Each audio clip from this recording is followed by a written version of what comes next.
and gentlemen, wherever you are, welcome to MacGregor's Gathering. We're in the bar, as we usually are, and this time, we didn't think we were going to be doing a programme today because Mrs. Mac is jetting off to Canada straight after this show. Well, she's going to go down to Edinburgh, but she's jetting off to meet Mr. Michael Lewis, who is already there and already getting himself set for the big, I suppose, the debut, the opening of the festival, the Saskatoon Jazz Festival. Yeah, so that's going to be very exciting. Hopefully lots of videos from that for next week. But this week we are going to be reflecting on a fairly brilliant week that we had here.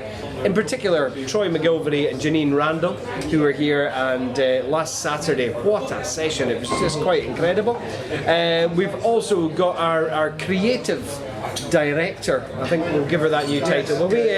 Maggie Corbett is going to be joining us here, and also we have Jamie Rogers. We do. Who has just come back from Miami, and he's still laughing at everything that happened over in the States. So anyway, let us know where you're watching from and what's happening in your life, and we'll play you some suspects to start with.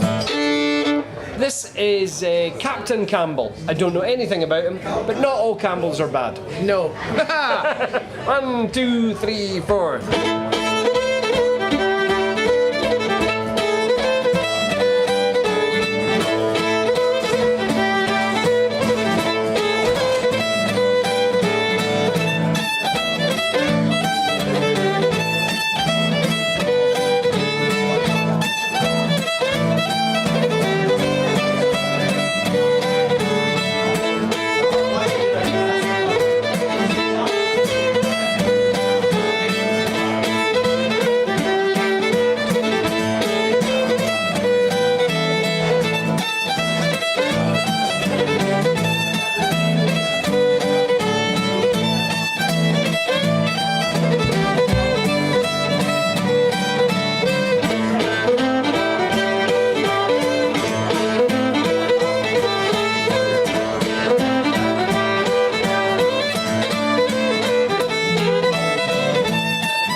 was a Cape Breton tune to finish with. Father Angus. Oh God, I can't remember. They're all called Father somebody or other. Yeah. So anyway, the Cape Breton connection, obviously from last weekend. You didn't make it. You weren't here. No, I had a family thing. Oh man! So it really was. Quite I saw some of the videos and I was like, oh my God. We'll come back to that in a few minutes because you've just been gigging all week. I take it. I've been gigging all week. Yeah, I was in here last night. It was really cool actually because we had some Mexicans in. They were from California, but they were Mexican. We like the Mexicans. We're very keen on the Mexicans. We love the Mexicans. Buenas noches. And they were very they were interested in Loudon's accordion playing because some of you may know in Mexico there's a big accordion kind of thing going on. So Loudon actually knows one of those accordion songs in that style. So he was playing to them, playing that song to them, and they were loving it. Very kind of both hands, very lots going on. Great. So it was awesome. It was awesome. So, because we've all become kind of Mexican one way or the other because our neighbours are playing them in the World Cup in the next round. And that's just, unfortunately, that's the way we are in Scotland. We will support. Exactly. That's it. Rodrigo MacGregor. Mexico, great place. So I had a whiskey tasting on Tuesday night for 18 Indian guys. Brilliant folk. And this is a little kind of, this is the driveway on the way up here, right? So it's spectacular. It's on the way to Glenafry. So it's right in the middle of Glenafry. The driveway is there. And then there's the whiskies that we have, the whiskey setting. We did it outside. The woman who was organising it said, we're going to do it outside. I went, Glenafric, June, end of June, no, midges. That's just going to be a midgie. And she went, no, they're not here. They haven't arrived.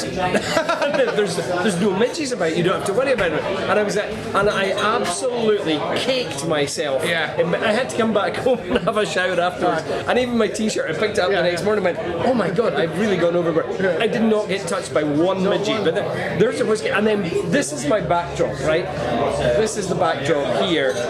Just this incredible view right across the loch there.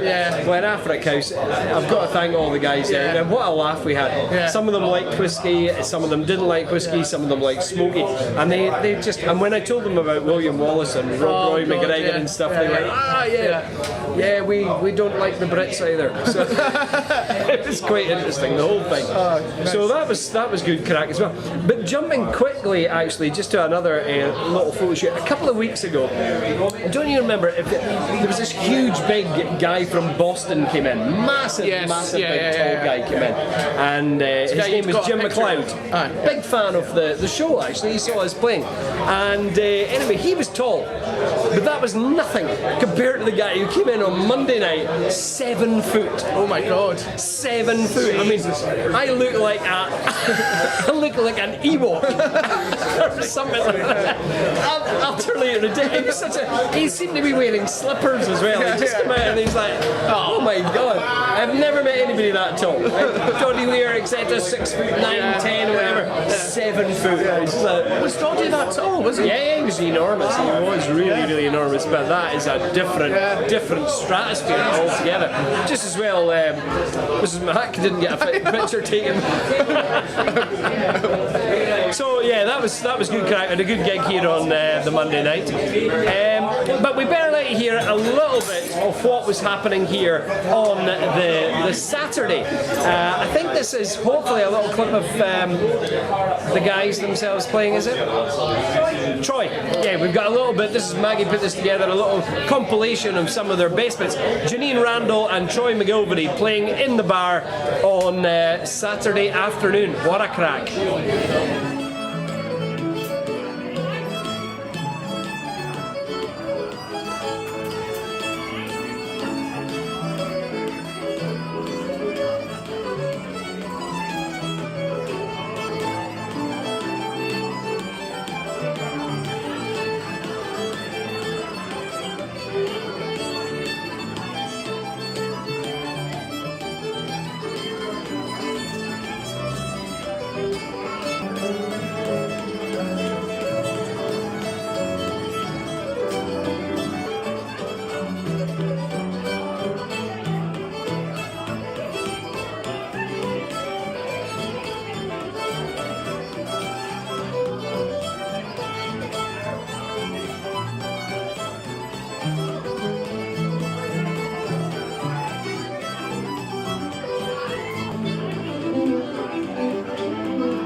was a special night.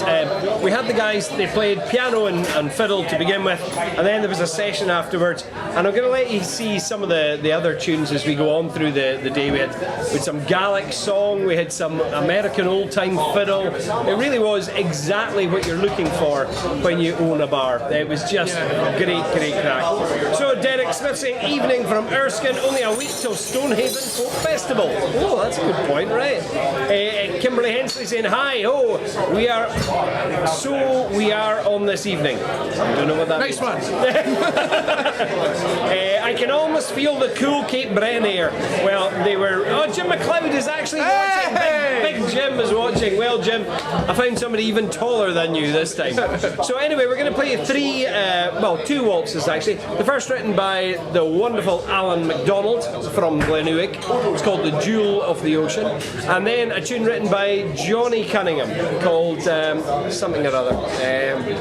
Sorry, Johnny. The Purno Waltz. The Purno Waltz, that's what it is.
Nice one. Great tunes. So, what's been happening here? Julian Francis, hello, after 2 a.m. in Victoria, Australia, and yes, another sleepless night. I don't know what's going on with you, Julian. I mean, have you been out on the drink, or is it too hot? Are you hungover? Or what has happened? Tell us more. We're just guessing. Have you joined the wrong community? Caroline Smith asking if she is tutoring at Spayfest. Oh, that's a dig at you. Oh. We're not talking about that. Joseph McMahon couldn't make it to see the Cape Bretoners in Inverness, but had a fantastic time seeing Natalie McMaster and co on the Sunday in Edinburgh. Absolutely blown away. They are quite incredible. Absolutely. Did you go to the thing on Saturday in Aberdeen? Was it not the fiddle? No, the Saturday thing. They came through here for we kind of stole them for the day, which was quite incredible. Martha von Schlingen is watching.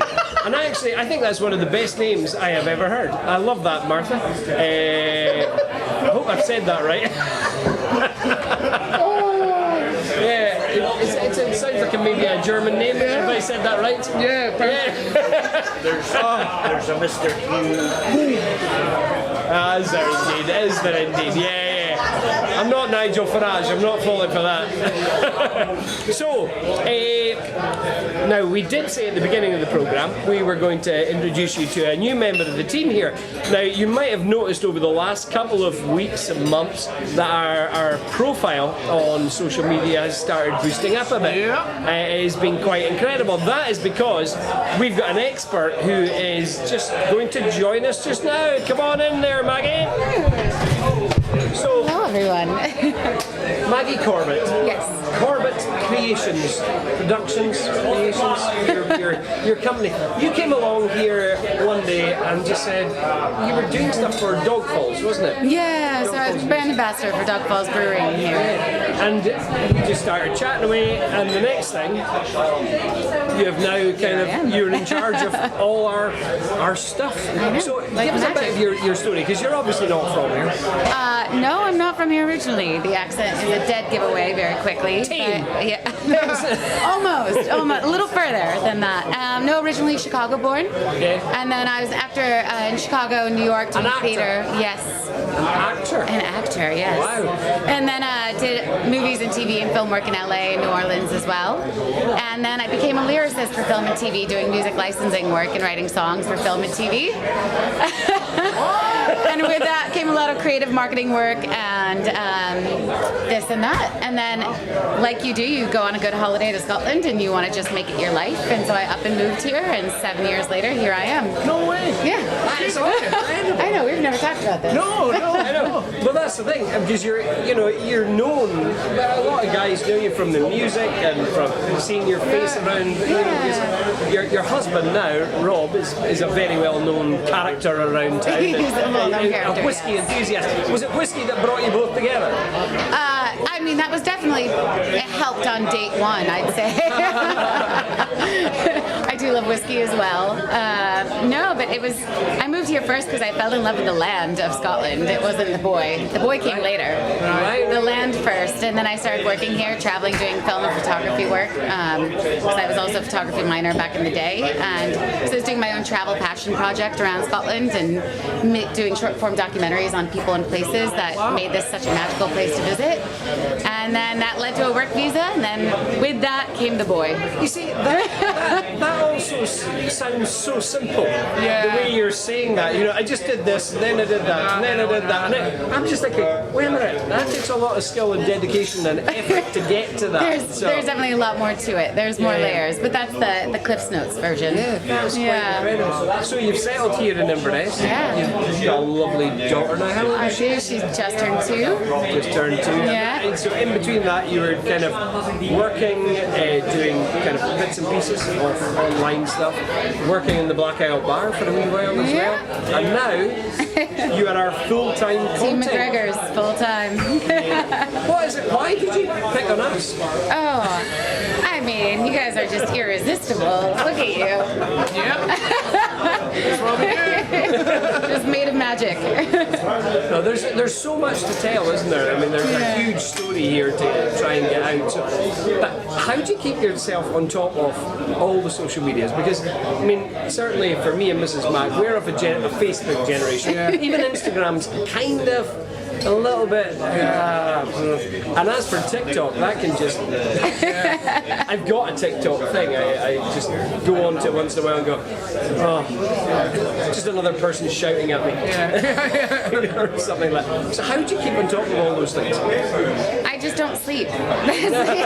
I have a 2-year-old that makes sure I never get sleep, so it gives me a lot of extra time to dive into it all. So you don't have like a set routine? You No, just I know do. No, I do. It is actually. right, okay. It's more than that. But organized. yeah, I just am I don't know. I'm a diligent worker, I guess. I just keep my hands in all of it and keep on top of it as much as I can. What I love about working with anybody from America, though, is the honesty. If it's not there, because a lot of people, we've kind of grown up in this country where we'll go, if somebody annoys you, doesn't do it the right way, we'll kind of just ignore it and we'll buy and just go, well, I hope they don't do that again, and we'll let it fester, and then eventually we beat them with a stick or something like that. Whereas you guys are just so much more honest and straightforward and just say, no, I need this and I want that and give me that, and it's so much more. Do you notice that we're working with us? I've been told I'm very transparent as a person. For better or worse. But like when you grow up in a big city, Chicago, New York mentality, and you're working and trying to hustle at your game and be on top of your game, there's so many people lined up to take your job behind you. You can't slack and you can't slip. You have to just show up and do it as best as you can. Keep going and going and going. So I guess it's the ex-New Yorker in me that just goes and goes and goes. Yeah, no, it's very true. I think, it's probably a mentality that probably has to give into Scottish. I was reading this amazing thing. What was that song, Joe, we were talking about, the one that had the video with all the missing children in it? Runaway Train. So the guy who wrote that song, he was losing his hearing, he thought he was going mad, right? And he just took the acoustic guitar and he wrote the song. But they got this producer in, and the producer just got rid of half the band. He said, "You're not good enough, get out." And I'm going, wow, we would never do that. So you're in the band, you're all together. I went, no, the drummer, he's behind the beat, out you go. It's like, whoa, that's brutal. There we go. There we go. Yeah. So Maggie, what are you looking forward to this year? What are you gonna do for us? I mean, I'm just looking forward to dig in deeper with you guys and see what I can do to help just keep this growing and get the word out. Because Americans have already fallen in love with Scotland, especially fresh off the World Cup. People all over the world are falling in love with Scotland, but I just feel like there is so much good here, and I feel you guys are such a beautiful face and sound to Scotland to get out there into the world and connect more people to this glorious place. So my job is just to make sure that happens. Well, we've it's been absolutely brilliant so far, just working with you. Wonderful. And you're working with young Josh as well now, I believe. working with He is. Josh is our boy who's now 18 and at Aberdeen University, but he's also on TikTok. He's going to help co-lead the TikTok game, so watch this space. Watch this space. We'll be on TikTok before you know it. Yeah. Killing the game. Well, Maggie, thank you very much. Thank you very much. Mrs. Mac is coaching you how to do this program as well, I think. So multitasking right here, Alex, as you know. Stand around for 5 minutes and somebody will give you a screwdriver and a spanner and get you fixed. Or a microphone. On a microphone. Yeah, exactly. Thank you, Maggie. Yeah, thank you. See you later. Cheers. Right. Better play some tunes. Let's do something in D.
very fast. Hey, now we have fresh from USA. Fresh from Gentlemen USA. Here we have Mr. Jamie Rogers. Hey, I'm gonna move out quickly.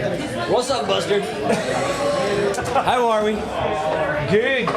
Now we've been talking about America there from a real American. Absolutely. What was your experience like? You went to Miami. We were in Miami, yeah, which a lot of people say isn't real America. It certainly feels very South American. I mean, it's amazing. Spanish is almost the first language. It's probably the biggest city I've ever been in. It's crazy. What is the population roughly? This is the weird thing, is that city centre kind of Miami is only about 470,000 people. Right. But Greater Miami essentially encompasses like 2 other cities. We drove for maybe an hour and a half and we were still in Miami. It's humongous. It's absolutely huge. And it's just skyscrapers everywhere. Yeah, it's America. Did it feel? Because I mean, you certainly got the impression that everybody in Boston totally fell in love with Scotland. Yeah. Because they were there for quite a long time. Yeah. And there is that connection between Ireland, Scotland, and Boston as well. The Boston Tea Party. Yeah. Miami was a bit of a different deal. Yeah, I mean, a few of the boys that we spoke to certainly said, oh, Boston was so much better than this, blah, blah, blah. And I'm like, look, I'm in Miami supporting Scotland at the World Cup. What more do you want? Let me enjoy myself. I think everyone you met said we love the Scots. You know, I don't know if the same romanticising of it will happen. It's just such a big place. Because it's so close to South America, there were like 200,000 Brazil fans, 200,000 Colombian fans. So, you know, we were one of the smaller parties that were there, but the crack with those guys was great as well. Everyone was shirt swapping. The Brazilians had all these crazy drums, were dancing in the streets and that. I mean, it was just amazing. I think the thing is with Boston, it's much more compact. Miami's a lot more spread out. I mean, if there was a bar that you wanted to go to, you were getting in a taxi every time just to go between every bar. But certainly down on the South Beach, you know, it's got like that island separately down the side. Down on South Beach was like a Scottish stronghold, and it was mental down there. There were like every bar just had people tumbling out of it, and the only thing we were discussing the entire time was how much did that beer cost you in there. It was expensive, eh? Couldn't believe it. You go in, can of beer, $10. You're like, oh, that's expensive. 20% tip, fine, right, whatever, it's the culture. 6% state tax, 4% county tax, so it's an extra 30% on top, and then they present you a card machine asking for even more tips. So, yeah, don't have much money left. You know, all it takes is a smile, and I'm just giving people what they want. So, didn't get many smiles off them, like, but you know, it was crazy. It was amazing. And you were over with your wife, Kayla. Yeah. Did she enjoy the experience? She loved it. Yeah. She loved it. Yeah. She's funnily enough, she only lost her Tartan Army membership or whatever it was about 2 years ago. Oh, really? Because her dad didn't renew it. She's been going to Scotland games all through her childhood. Yeah, I don't know how the points thing works, but she used to have quite a few points on the system. So yeah, it was just amazing. It was like nothing I've ever seen before. Yeah, well, it looked quite incredible. Yeah. And you know, take the football away, and it looked like a wonderful time. It was brilliant. I didn't get a ticket though. You didn't get to the game, so. We had this ridiculous idea that because they weren't selling many tickets, they would drop in price the day before. So we agreed before we went out, I'm going to pay £600 for a ticket if it comes up. So, I mean, they were 3,000. So £3,000 a ticket? Yeah. So, I mean, we spent the week before that staying with our friends in the Cayman Islands, which is obviously quite a strong population of very rich people. So Kayla, Even they said, no, we're not paying that. a lot of them said no, they weren't paying it, but Kayla spent a lot of time on the island just running about asking who was a millionaire and who might buy her a ticket. Unsuccessful, but you got to respect it, right? And she would certainly have had better luck than I would using that method. So, yeah, but no, I mean, even at the fan zone was amazing. You're just sitting there, thousands of Scots, thousands of Brazil fans. We're making an absolute racket, and then half-time appears, and Ian McGilvery appears on the stage. I couldn't believe it. It was mental. But yeah, the bars at the fan zone struggled to do this as well. Brilliant. My brother managed to go as well, and he thoroughly enjoyed it. he said it was phenomenal. Just cracking. He was actually interviewed by the BBC after the game. Oh God. Yeah. What an advert. Well, he kind of said, why didn't they put Finlay Curtis on? He went, no, I suppose you can't use that now.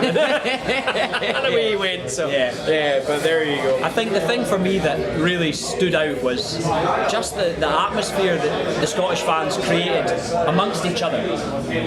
For some reason, we can't do that at home. We can't do that on a night out in Inverness or in Glasgow or wherever you go, and yet somehow halfway across the world in the same place, everyone's best pals.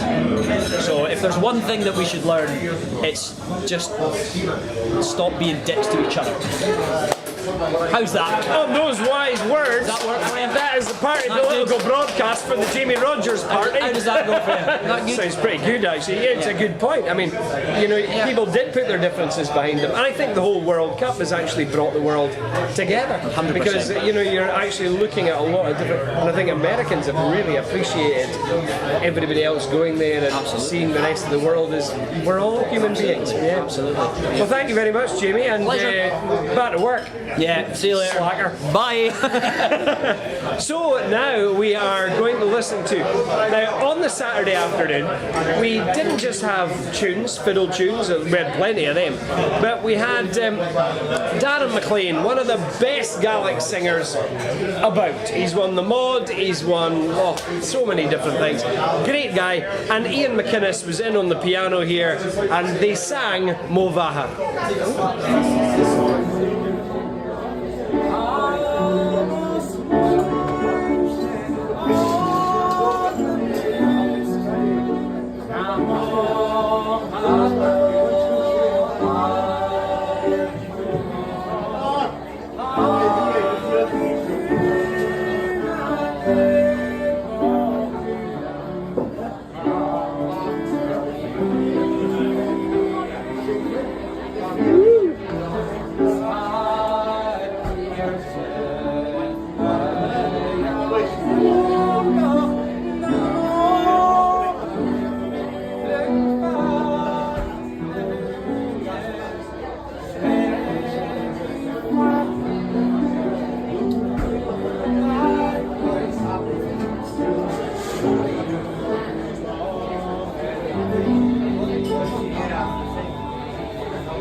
Fabulous Darren McLean there and Ian McInnes there, who came in, and the session in the afternoon was incredible.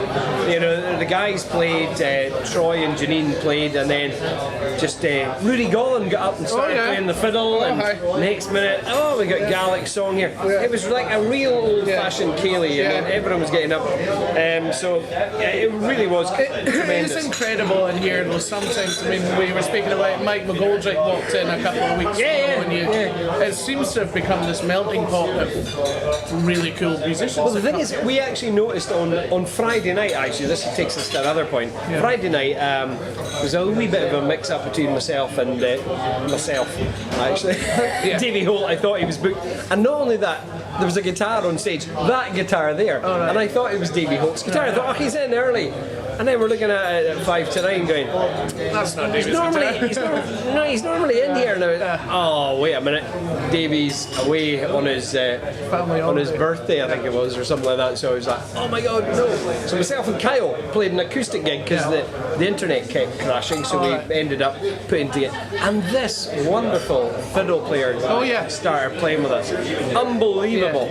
And she would never have done it if we'd had the PA on. Yeah. Because the PA kind of frightens people away from it. Yeah. And then the next thing, she came in to play for us the next day.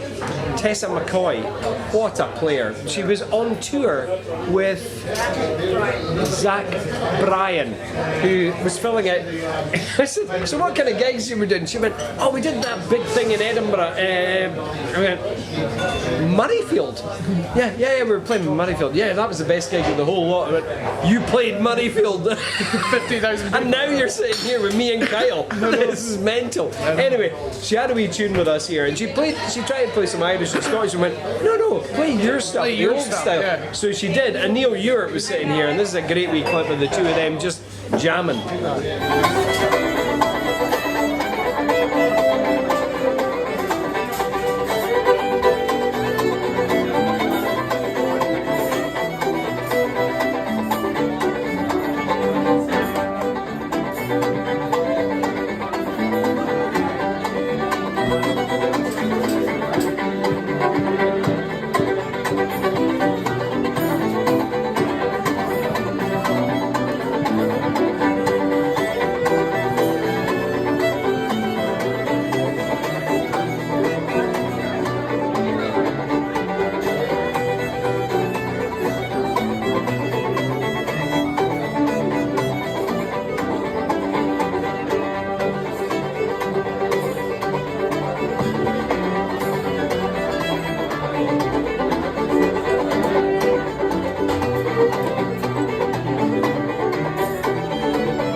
was just quite incredible. What a lovely lady she is, and what a player. And Neil's playing there, the chopping on that was absolutely fantastic. And yeah, just a brilliant afternoon. We're going to leave you at the end of the programme with a good 5-minute chunk of Troy and Janine playing. But before we do that, we're going to play you some jigs actually.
Thank you!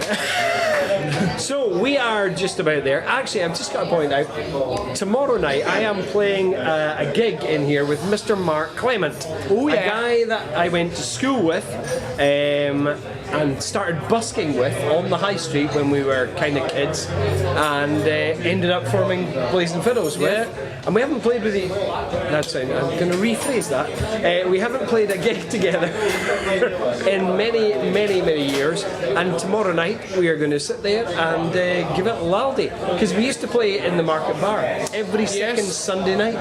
There's a picture of you and Mark up there. Both with our mullets. Yes. Yeah. Luscious locks. Yeah. It's amazing that mullets have now come back in fashion. They come full circle. I don't think either of us will be able to produce a good mullet, but yeah, it was really it's great to be able to play with them. I mean, I'm sure it'll click back in. Yeah, I mean, you guys have got so much history playing together. I'm sure it'll just be. It's like when you don't see a good mate for years and years, and then you're worried that the crap won't be the same within 2 minutes. You're like, Well, the great thing is, dinner here has said he's going to come down and look at the sound. I actually messaged Mark. Mark is actually a sound man as well. He does stuff for Torridon. And Mark, I said, Mark, don't worry about the sound, because dinner has already set it up. It's all ready to go. You just have to plug in. And he said, don't worry, I'll come down early and sort it out. So of everything he knows. So we're going to have the battle of the sound engine. I'll be sitting as a figure in the corner just watching. Noises going on all the way through. So anyway, we're looking forward to that. Yeah. And we're looking 9 o'clock start. 9 o'clock start tomorrow night, But we are really looking forward to hearing from Mrs. Mac's adventures in Canada. Yes. Good luck to Michael Lewis, who is performing on Monday night. We really look forward to that. And until then, we're going to leave you with Troy McGilvery and Janine Randall as they finished off one of the sets, including an Alan Henderson tune, which finishes this set off. Until next week, cheers for now, folks. Cheers.